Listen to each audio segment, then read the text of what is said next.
Today is October 11th, and this is my third time going to Miss Nessa's and Miss Holly's classroom. I went from 9 a.m. to 11 a.m.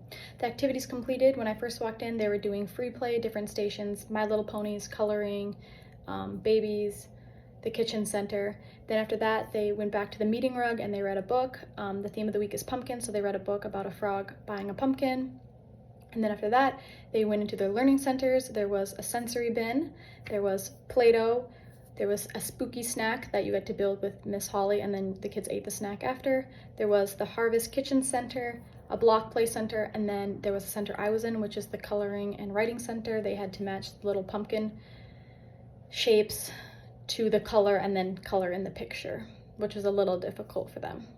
My questions related to the observed activities is that each week they changed the kitchen center to match the theme of the week.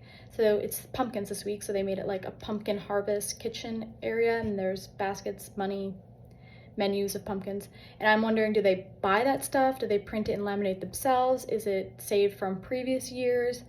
Because it's a bunch of different stuff, so I'm just wondering how they come up with all of that. And then my ideas or thoughts is that the activity done in the center I was in was a little tricky for them. They had like a little cheat sheet that the teacher made, Miss Anessa made, that students could copy if they didn't know the shapes and colors.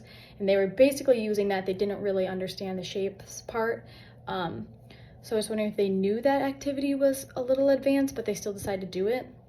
And then my connection to the course reading was that while they were reading the story, Miss Anessa would stop, ask students questions during the story, constantly like, oh, like, have you ever gotten a pumpkin, or have you ever gone to the pumpkin patch?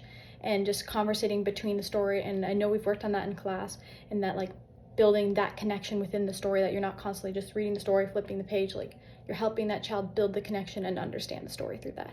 So that was my course connection.